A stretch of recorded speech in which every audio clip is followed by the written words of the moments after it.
नमस्कार नमस्कार नमस्कार दोस्तों, मैं Nikhilesh Jain Hindi chess space India channel पर आप सभी का हार्दिक अभिनंदन करता हूं। दोस्तों, आज सुबह जब मैं सो करके उठा तो रोज़ की भांति मैंने आज भी यूं ही ज़रा चेक करना शुरू किया कि कल क्या कोई ऐसा मैच हुआ जो मैंने नहीं देखा, ताकि मैं वो आप लोगों तक पहुंचा सकूं। तो मैंने देखा सडनली कि जो लाइव रेटिंग होती है, लाइव विश्व रैंकिंग, उसमें विश्वनाथन आनंद जी का स्थान एक और ऊपर चला गया। वो फिर से विश्व के नंबर 10 खिलाड़ी हो गए। उनकी रेटिंग में भी कुछ बदलाव हुआ है और वो 2751 पे पहुंच गए हैं। तो मुझे लगा कि कोई टूर्नामेंट तो उन्होंने खेला है और लंबे समय बाद क्लासिकल खेला है, और सिर्फ खेला ही नहीं है, जीता भी है। जी हाँ, तो सर्च करने पे पता लगा कि जर्मन बुंदेसलीगा में उन्होंने मैच खेला, और ना सिर्फ मैच खेला, फीडे कैंडिडेट में अपनी जगह रखने वाले अजरबैजान के निजत अबासोव को उन्होंने पराजित करते हुए एक शानदार वापसी करी है अंतर्राष्ट्रीय शतरंज में, क्लासिकल शतरंज में। और खेल भी क्या कमाल का हुआ है।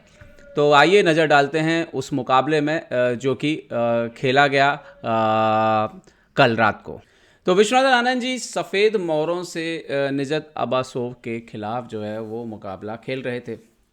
और आनंद जी के शतरंज में वापसी के लिए जो मेरी फीलिंग है, वो अगर आप शतरंज से नहीं जुड़े हुए हैं तो आप कुछ इस तरह से समझ सकते हैं कि जब सचिन तेंदुलकर के को जिन लोगों ने खेलते हुए देखा था, जब भी सचिन तेंदुलकर खेलते थे तो क्या फीलिंग होती थी, या मैसी को अगर आपने फुटबॉल में देखा है तो आप उसके प्रति आपकी दीवानगी है तो आपको कैसा महसूस होता है जब वो किसी मैच में खेलते हैं, या ठीक रोजर फेडरर के लिए आप कह सकते हैं टेनिस में जब वो खेलते हैं। तो दुनिया भर के जो आपके खास फेवरेट खिलाड़ी होते हैं, जब वो अपने मैदान पर वापस लौटते हैं, जो फीलिंग होती है, वही फीलिंग मेरी इस समय है। और मुझे श्योर है कि आप में से भी करोड़ों लोगों की, लाखों लोगों की वही फीलिंग होगी आनंद जी का गेम देखने के बाद। तो चलिए देखते हैं, शुरुआत करते हैं। आनंद जी ने E4 खेल करके शुरुआत करी, C5 खेला यहाँ पर अबासोव ने, आनंद जी ने खेला नाइट F3, नाइट C6, और यहाँ पर आनंद खेलते हैं बिशप B5।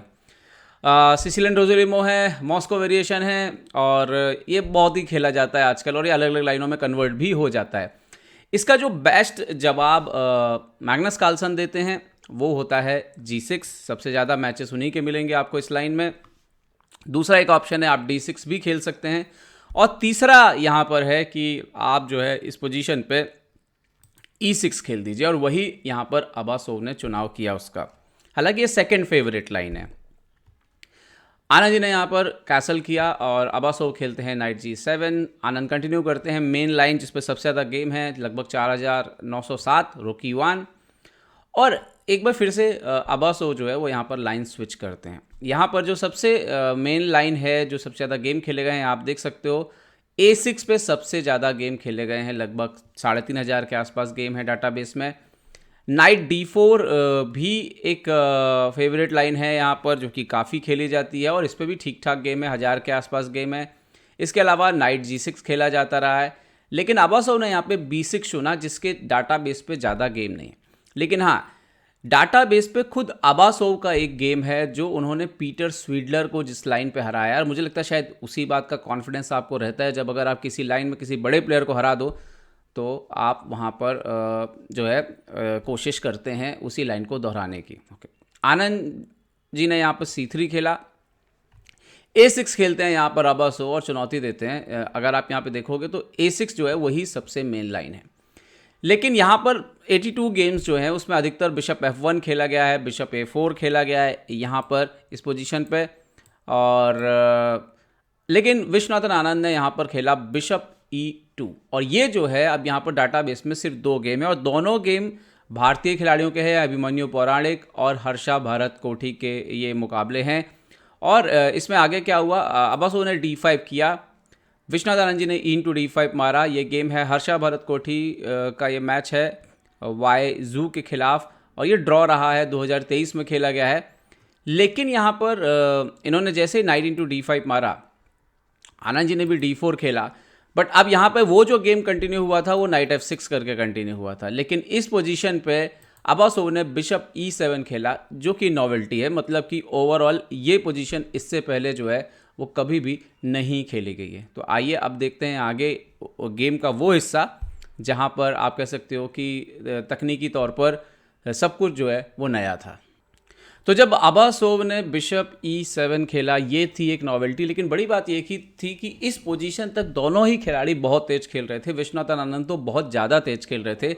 आनंद जी की घड़ी में तब तक लगभग 12.5 मिनट एक्स्ट्रा ऐड हो चुका था। आप समझ सकते हो कि उनकी स्पीड क्या रही होगी इस पोजीशन को खेलते वक्त। तो नन्हे बच्चे अगर इस मैच को देख रहे हैं तो ये समझिए कि आनंद जी यहाँ पे तेज इसलिए खेल रहे हैं क्योंकि उनके ओपनिंग का नॉलेज इतना डीप है कि यहाँ तक की सारी बातें जो है, सारी पोजीशन जो है उन्हें पता थी और इसीलिए वो वहाँ पर तेज खेल रहे थे। Okay, bishop E7, now D/C5 यहाँ पर विश्वनाथन आनंद चुनाव करते हैं। अच्छा, यहाँ पर बिशप C5 भी खेला जा सकता है, वो भी एक ऑप्शन है, बट C4 आएगा and then night F6, queen D8, और यहाँ पे आपको अगर आप नाइट से मारने के लिए जाते हैं तो ये थोड़ा सा पोजीशन जो है वो वाइट को फेवर करेगी क्योंकि आपके पीसेस अंदर जा रहे हैं। तो इसीलिए यहाँ पे अबासोव ने BC5 मारा। मुझे लगता है एक आध रीज़न ये भी हो सकता है कि आनंद जी बहुत समय बाद क्लासिकल खेल रहे थे, ये बात अबासोव तो जानते थे, तो शायद वो पोजीशन में कुछ अलग तरह के इनबैलेंसेस पैदा करना चाह रहे थे जो उन्हीं पे भारी पड़े आनंद जी के अनुभव के सामने। आगे क्या हुआ, C4 किया विश्वनाथन आनंद जी ने, नाइट F6, और यहाँ पर क्वीन इंटू D8 वो मार देते हैं, बिशप D8। आखिर क्यों वो एक ऐसी पोजीशन चुनते हैं? रीज़न ये था कि ये जो पोजीशन थी, खासतौर पे आप देखिए कि एक तो अभी लाइट कलर का बिशप बाहर निकलने के लिए स्ट्रगल कर रहा है, दूसरा ऑलरेडी यहाँ पर 2 वीकनेसेस जो है वो क्रिएट हो चुकी हैं, तीसरा वाइट के स्ट्रक्चर पे कोई भी वीकनेस नहीं है, एकदम सॉलिड स्ट्रक्चर है विश्वनाथन आनंद जी का। मोहरे भी उनके कमोबस जो है वो बेहतर स्थिति में नज़र आ रहे थे, ऑलरेडी कैसल हो चुका है। तो आनंद ना यहाँ पर डेवलपमेंट में आगे थे बल्कि स्ट्रक्चर वाइज भी उनकी पोजीशन जो है वो अच्छी दिख रही थी। तो उन्होंने डेफिनेटली यहाँ पे बोला कि चलो अबासोव कैंडिडेट खेलने वाले हो, टेस्ट हो जाए आपका एंड गेम का। नाइट C3 खेला आनंद जी ने, यहाँ पे नाइट D4 इन्होंने खेला, बहुत फटाक से खेला, बहुत जल्दी खेला। यहाँ पर बिशप B7, यहीं पे शायद उनका टेस्ट था कि वो शायद थोड़ा और पहले डेवलपमेंट कंप्लीट कर सकते थे। नाइट D4 खेला, आनंद ने नाइट इंटू D4 एक्सचेंज किया, पॉन इंटू D4, और ऐसा देखने में लगता है कि ये चलो एक वीकनेस तो हट गई यहाँ C फाइल से, और अब यहाँ E5 आकर के ये तो एक मजबूत चीज़ बन गई। लेकिन आनंद जी ने इसका कैसे इस्तेमाल किया आप देखिए। सबसे पहले बिशप F3 आता है और रुक पर अटैक है, तो रुक A7 खेला अबासोव ने यहाँ पर। Now night A4। अब द आइडिया क्या है कि नाइट यहाँ पर C5 आ रहा है और पहले तो आपका E5 आ ही नहीं रहा है। बिशप A5 खेला यहाँ पर और आनंद ने यहाँ पर खेला रुक E2, बिशप D7 खेला यहाँ पर डेवलपमेंट करते हुए नाइट पर टैक्स, और नाइट C5, और यहाँ पर अबासोव ने खेला रुक C7। आइडिया ये है कि आप A6 मारिए, मैं C4 मारता हूँ, लेकिन आनंद ने इसको थोड़ा सा डिले किया, उन्होंने पहले खेला रुक E5। द रीज़न ये है कि बिकॉज आपने रुक से बिशप C7 लाया, रुक C7 लाया है, तो अभी बिशप आपका C7 तो आ नहीं रहा है, और एक डिस्कवर्ड थ्रेट है नाइट इंटू D7 और रुक इंटू E5। तो उन्होंने खेला बिशप B6। नाउ आनंद ने नाइट इंटू A6 मारा, इन्होंने मारा रुक इंटू C4। अच्छा, ये पोजीशन पे भी B4 एक इंटरेस्टिंग मूव हो सकता था, बिकॉज अगर ये एक्सचेंज करते सो आफ्टर रुक C5 BC5, ये एक्चुअली में एक बहुत प्लस पोजीशन है वाइट के लिए। खैर, आनंद ने यहाँ पे नाइट A6 मारा, इन्होंने रुक C4 मारा। अब ऐसा देखने में ज़रूर लगता है कि और यही देखिए, यहाँ पे एक डिसीजन लेना है आपको कि आपको कॉम्प्लिकेटेड चेस चाहिए या नॉर्मल चेस चाहिए। विश्वनाथन आनंद जी का अनुभव यहाँ पर कहता है नाइट इंटू A6, रुक इंटू C4 भले यहाँ पर आने के बाद, बट अगर आप देखो प्रैक्टिकली, भले एक पॉन एक्सचेंज हुआ है, ये क्लियर है कि अब वाइट के पास 2 आउटसाइड पासर हैं, और यहाँ पर इनके पास, यहाँ पर आप देख सकते हो कि 2 पॉन एक्स्ट्रा हैं, लेकिन क्या वो पॉन तेज़ी से आगे बढ़ सकते हैं कंपेयर टू A और B फाइल के पॉन के? नहीं। और यही इस पूरे गेम का सार है। इसके बाद आप भले ही 2650 हो, भले ही आप कैंडिडेट के लिए चयनित हो, आसान नहीं है कनेक्टेड पास्ट पॉन को रोकना। आगे क्या हुआ, आनंद ने खेला B3, रुक आता है यहाँ पर C3, सो बिशप D2, रुक C2, सो बिशप A5 यहाँ पे एक्सचेंज कर दिया। तो ऑब्स्टिकल हटा रहे थे, रास्ते में जितने भी लोग हैं अननेसेसरली उनको अलग करते जा रहे थे। तो रुक A5, इन्होंने खेला किंग E7, दूसरे रुक को गेम में लाए, तो नाउ नाइट B4, रुक पर अटैक, रुक गया C3, नाउ रुक D1, और इनके ही वीकनेस पर अटैक कर दिया D वाली। इन्होंने खेला अबासोव ने रुक B8, नाइट पर अटैक, सो नाउ नाइट D3, रुक आया एक्सचेंज करने के लिए B5, तो आनंद जी ने खेला रुक A7, और इन्होंने अब इसके बाद बात हुई कि भाई देखिए आप इधर से तो खेल नहीं सकते, तो आप खेलेंगे कहाँ से? तो इधर से खेलना चालू कर दिया इन्होंने, और वही उनकी हार का कारण जल्दी बना। यहाँ पे किंग को लाया जा सकता था थोड़ा इस तरफ। G5 खेला इन्होंने, तो आनंद जी ने खेला पहले H3, स्टॉप किया G4 आने के लिए। नाउ किंग D6, नाउ आनंद खेलते हैं यहाँ पे B4, इन्होंने किया H5।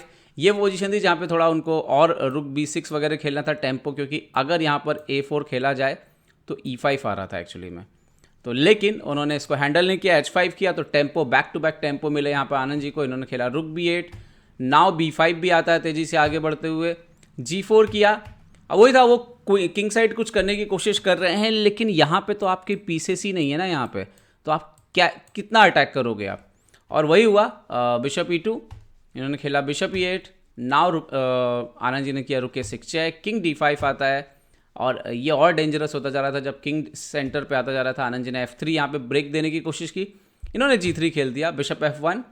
और ये बिशप F1 इंटरेस्टिंग है क्योंकि आप अपना रुक के लिए भी रास्ता खोल ले रहे हैं। Knight H5, so now knight B4 check, king आया E5, रुक E1 चेक। मतलब ऐसा लग रहा था कि अबासोव, आप खुद ही देखिए कि एक रुक इधर है, बिशप इधर है, एक नाइट इधर है, 4 खिलाड़ी चारों कोनों पर खेल रहे हैं एक प्रकार से, और कोई तालमेल नहीं है। जबकि यहाँ पे वाइट के साथ आप देखिए, रुक पॉन के पास है, नाइट पॉन के पास है, बिशप सपोर्ट कर रहा है, ये रुक एक्टिवली किंग को हंट कर रहा है। तो कहीं ना कहीं आप देख सकते हो कि आनंद जी के सारे पीसेस अच्छा कर रहे थे। ये बात आप देख लीजिए कि भले ये किंग बहुत अच्छी पोजीशन पे नहीं है, लेकिन जरूरत ही नहीं है, क्योंकि कोई सामने वाला दूर दूर तक अटैक ही नहीं करने वाला है किंग के आसपास। किंग F5, तो आनंद जी ने खेला रुक D6, अभी आप D4 बचाइए, इन्होंने अटैक किया रुक 8, बट नाइट A6 आ गया। E5 किया, बट देर हो गई थी, यहाँ पर आनंद जी ने B6 आगे बढ़ दिया।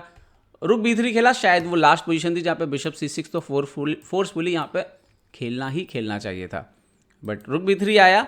एंड देन आनंद जी ने खेला नाइट C5, आपको रुक कहीं भी रखिए, उन्होंने रखा यहाँ पे रुक E3 एक्सचेंज किया, बट B7 आ गया, रुक B8, नाउ A6। और यहाँ पे दूर दूर तक कुछ तरीका ही नहीं है, आप कैसे रोकोगे। तो उन्होंने आखिरी चाल लगाई भाई, night F4 with the E2 का थ्रेट, बट उससे भी कुछ होने नहीं वाला था। आनंद जी ने यहाँ पे खेल दिया नाइट E4, और यहाँ पर आप देखिए नाइट इंटू B3 आ रहा है, विद द चेक आ रहा है, वैसे भी आ रहा है, आप नाइट को हटते हो तो कोई बात ही नहीं है, A6 A7 आ ही रहा है। तो यहाँ पे रिज़ाइन कर दिया अबासोव ने। तो शानदार जीत विश्वनाथन आनंद जी की, और एंड गेम में उन्होंने एक बार फिर से बता दिया कि क्या कितनी ताकत है उनमें, कितना दम है। तो ये जो एक्सचेंज था और जिस तरह से उन्होंने एंड गेम खेला, साफ दिख रहा था कि अनुभव और कमाल की जो पकड़ है एंड गेम में विश्वनाथन आनंद जी की, उसके सामने अबासोव इस मैच में कहीं भी नज़र नहीं आ रहे थे। और जिस तरह के आनंद जी मतलब अपनी मर्जी के हिसाब से अबासोव को पूरे गेम में खिलाते रहे हैं, जो उन्होंने चाहा है वो पूरे गेम में उन्होंने किया, और ये कमाल की शतरंज दिखाती है विश्वनाथन आनंद जी की। हम तो बेहद खुश हैं कि आनंद जी का क्लासिकल मैच हुआ लंबे समय बाद, 2750 में वापस एंट्री, वर्ल्ड टॉप 10 में वापस एंट्री। और युवा खिलाड़ियों के लिए यही संदेश है कि कोई बात नहीं, आप अच्छा कर रहे हैं, बहुत अच्छा कर रहे हैं, लेकिन जब तक मैं हूँ आसान नहीं है मुझे पीछे छोड़ना। यही आनंद जी का मैसेज नज़र आता है। हम तो इसे अपने ढंग से कहने की कोशिश कर रहे हैं। तो उम्मीद करता हूँ वीडियो आपको पसंद आया होगा, और आनंद जी के अगर आप दीवाने हो तो इस वीडियो को ज़्यादा से ज़्यादा लोगों से जो है शेयर जरूर कीजिएगा। अपना ध्यान रखिए, सुरक्षित रहिए। जय हिंद दोस्तों।